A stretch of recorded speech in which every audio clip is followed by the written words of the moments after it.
This is Attorney Mike Grevin coming to you from Chicago as usual, and I just got sent a very good clip by Meg. Thank you, Meg. We've got us, a Karen, and at the end of the day, she betrays herself, also a soft sit, and she doesn't consent to being sentenced. Let's give it a look, shall we?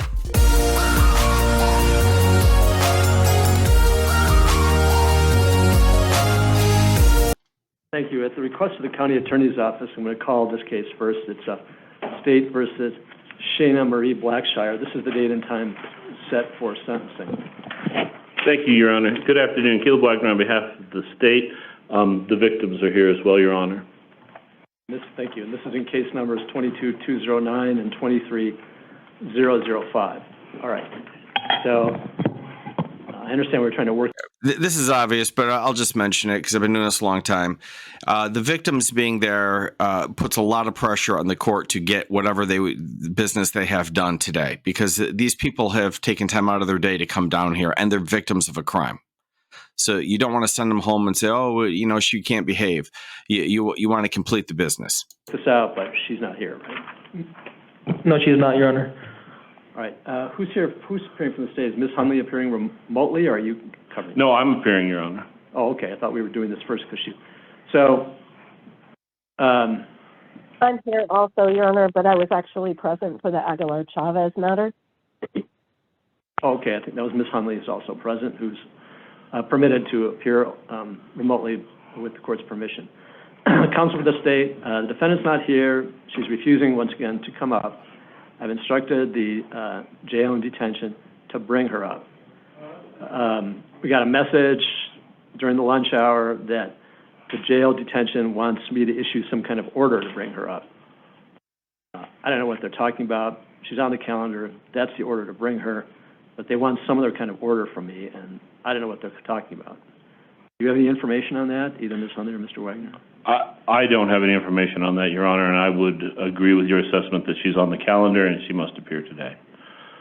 Thank you. Ms. Hunley? And I should note for the record that the law requires the defendant to be here in person for sentencing purposes, and that's why I've ordered that she be brought here for sentencing. But Ms. Hunley, do you have any additional information?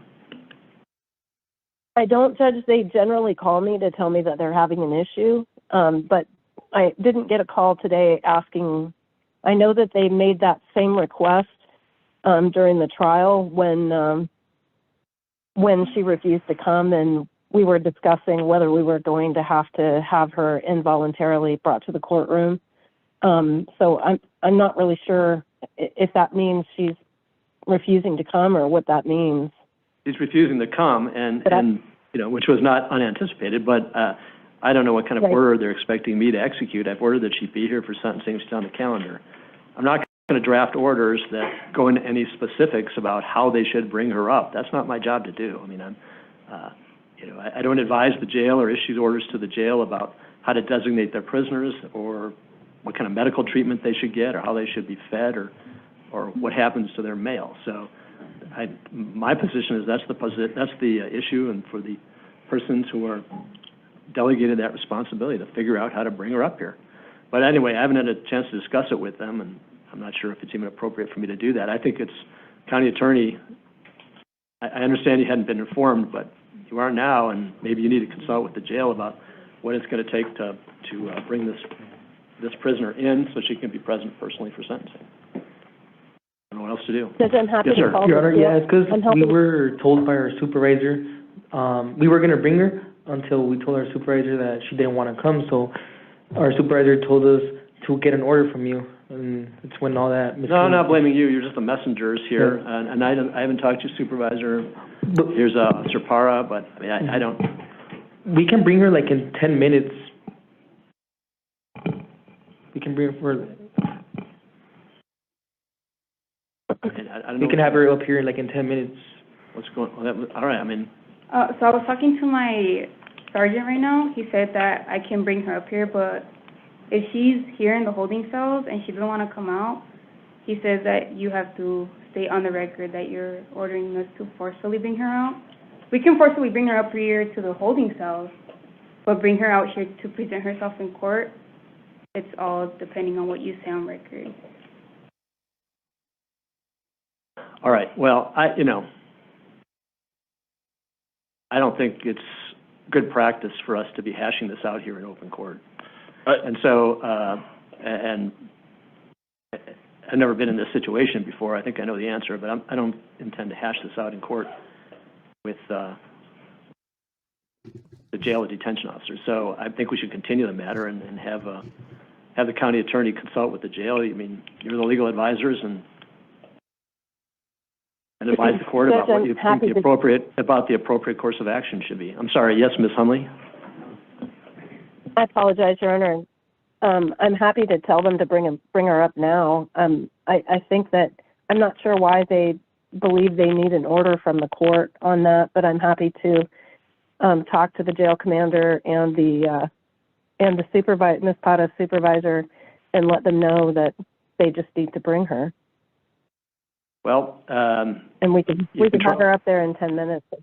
Well, we can. I don't want to bring her up here until there's an approved plan in place that everyone agrees to, because that's just moving the problem, closer to the court. But I think we need to have a clear plan in place. And so why don't we pass the matter? If you want to try to talk to them in the interim, I understand the victims are here and they want to participate in the sentencing, and I think they're sometimes come in from out of town or from other parts unknown. So, Your Honor, I'd like to respect that, but yeah. sorry to interrupt, but Sorry. so what my commander told me is, as long as you say that you want her up here, we can bring her up here. You don't need an order. You just need to say that you want her in here now. Is what he told me. I think they're just trying to be. I think they're just trying to be respectful of the court, Your Honor. They didn't want to bring her in with force if the court wasn't aware that that's what we were doing. I think that's all. They were just trying to make sure they had your permission before they did that in your courtroom. Well, I'm not going to do anything now. Ms. Hunley, if you have the wherewithal and to have some communication with them while we're here in the law and motion calendar, then we can revisit the situation later in the calendar. But I like to know exactly, kind of make sure everyone's exactly on the same page before I bring her up here to the holding cell. So we'll pass the matter. We'll look at it again in 45 minutes, an hour, and Ms. Hunley, you can send Mr. Wagner or something, a text or a message saying you're ready to go back on the record in this case, and we'll recall the case. Okay? Sounds good. Thank you, Judge. Yep. All right. Thank you very much. All right, so we'll pass these matters for now for the reasons stated. Oh, good Lord. Bureaucracy at its best. I do understand what's going on here. There's a separation of powers issue, frankly. I think the judge is being a little too uptight about it. We're making a mountain out of a molehill. I agree with him in substance, but just say, yes, bring him up here. Bring her up here. It's her date for sentencing. That is what I want. And I'm aware that that she might be combative. But nonetheless, I've got victims here. Bring her on in. That's all that needs to happen here. Oh, and don't worry, it gets worse. Officer Parra, I thought I heard Ms. Blackshar's voice. Is she here? No, it's another inmate. We're planning on going to get her. We already got the okay from my commander to bring her up here, but we're waiting. Okay, I thought I'm glad she's not here. That's what I wanted. Well, I mean, because before we discussed the matter. Right. Were you dealing with this, or were you dealing with something else out there? I was dealing with something else, but I'm also in touch with Ms. Hunley. I'm prepared to discuss Blackshire if you're ready, Your Honor. Okay. We'll recall the Blackshire case. And, Your Honor, Kim Hunley is still present as well. All right. Now, all right. So where are we? All right. Well, let me ask you this. My preference is to discuss this,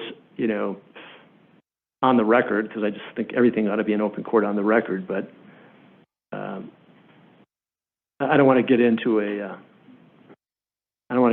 anything with the jail. That can be dealt with. It can be better dealt with in private. I don't think there's. I'm sorry, I don't mean to interrupt, but I don't think there's any kind of disagreement.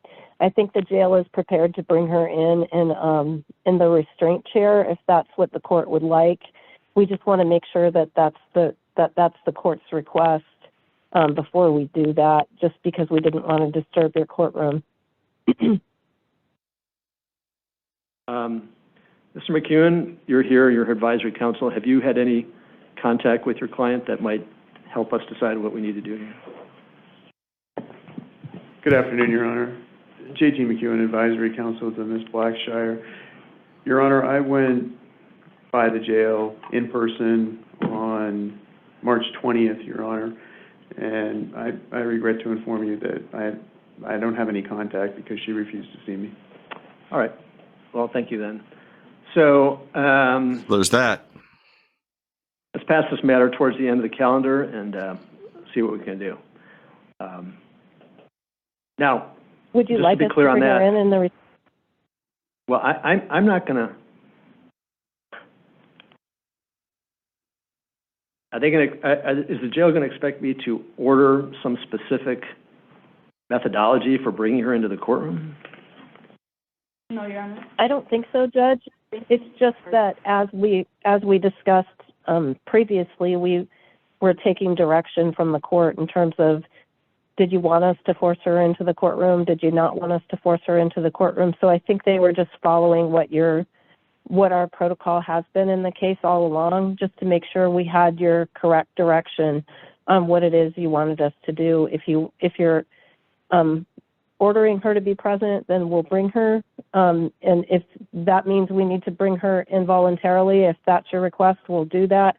I don't think that we just wanted to make sure that how we were bringing her was going to be acceptable to the court, and just getting your direction in terms of, and what your request was specifically. All right, thank you. I understand. That sounds reasonable. Well, how many other in custodies do we have on the calendar right now? We just have one more in custody aside from Ms. Blackshire.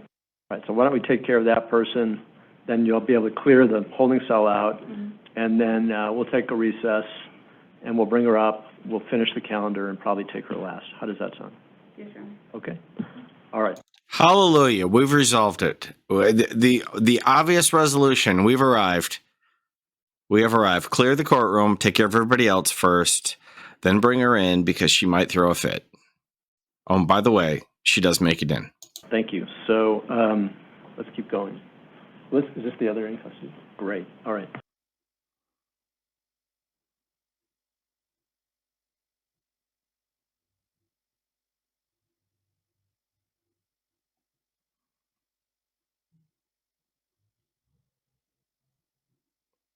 Here she is. Preemptive goat.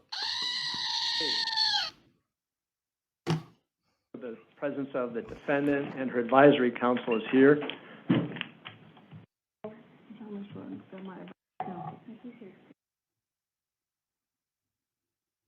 We are here on case numbers 22209, 23005. This is the date and time for sentencing. Again, just for the record, your true and complete name is Shayna Marie Blackshire. Is that correct? Can you please state your name for the record, ma'am? These nuts. Okay, thank you.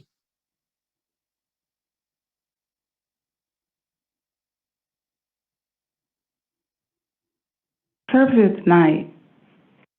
I'm sorry, I didn't hear you. Service for this is denied. Okay, I'm asking your name at this point. Is that your name, Shayna Marie Blackshire? My name is Blackshire. All right, thank you much. The court takes judicial notice that it is the presence of the defendant. The defendant is present. This is the date and time set for sentencing. The court, the jury has returned verdicts in this case. The jury verdicts are that the defendant is guilty in CR 22209 of count 1, unlawful flight from a law enforcement vehicle. It's a class 5 felony. It is in violation of ARS 28624C, 28622.01, A1, 22624C, 283,001, 3304, 3305, 3315, and ARS 13701-702, and ARS 13801. The date of that offense was on or about February 5th, 2022. The verdict of the jury that she is guilty of count 3 of the information, that's criminal damage. It's a class 1 misdemeanor. It's in violation of ARS 13-1602A1, 13-1601, 13-707, and 13-802. The date of the offense was on or about February 5th, 2022. Count 4, the jury's verdict was guilty as to count 4, burglary in the second degree. It's a Class 3 felony. It's in violation of ARS 13-1507A, 1501, 701, 702, and 801. The date of the offense was on or about February 5th, 2022. Jury's verdict was guilty as to count 5, resisting arrest, a Class 6 felony. It's in violation of ARS 13-2508A1 and 13-701, 702, and 801. The date of the offense was on or about February 5th, 2023, or 2023. All right.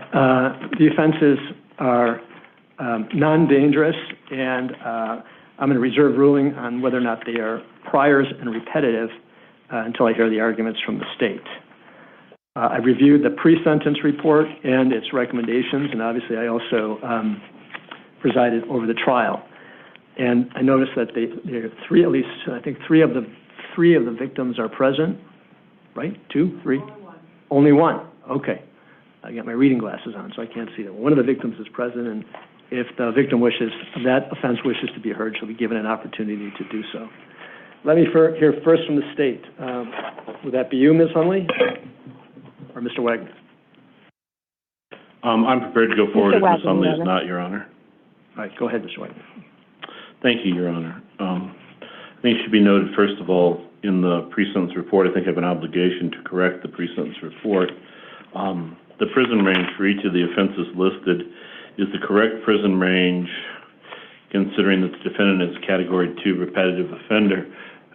We proved the prior felony conviction in a bifurcated hearing with the jury, that she had a historical prior felony conviction, thus making her eligible for sentencing in the Category 2 repetitive offender range. Those numbers are listed correctly in all of the tables that are listed under the offenses. However, I would note, for the record, that the jury, during the bifurcated part of the trial, also found that the defendant was on felony pretrial release at the same time as the offense. The state also filed an allegation to such an effect. That allegation, pursuant to 13708D, enhances any sentence given to the defendant by an additional 2 years. So each of the numbers in each of the tables that are listed should be elevated 2 years, just so the court's aware of that going in, because of the allegation and the proving that the defendant was on pretrial release at the time of this case. Right, hold on. Relax. Don't grab me, don't grab me. We won't grab you, just behave. Just comply and we won't. You all right? I have special rights. All right, no. She wants to leave. I want to go back in the holding cell because the situation here is not right. All right, no one's touching you. No one's laying a hand on you. As long as you just stand there and listen and I hear you, but what's being said is not correct. well, then you'll have an opportunity to clarify that and argue that it should be clarified and corrected. And I disagree. So I just want to leave. I have no business here other than being threatened here, and that's not fair. If I say I do not want any participation, I have special rights that should be respected, and I shouldn't be here. If I'm here by force and because individuals are threatening me to be here, that's definitely not fair. No one's laying a Karen has special rights. That's perfect. hand on you. No one's threatening you. You're like I was threatened to come in here, yes. It was stated that if I do not come in here, physical force will be applied. That is against the law. Well, here you are. Here you are, and there's been no physical force whatsoever. They just physically touched me. 3 of them. I'm uncomfortable. I do not want to be in here. I disagree with what's being said and how it's being done. The courts lack jurisdiction over the subject matter. Your excuse. Oh, here we go. We're going to vacate the hearing.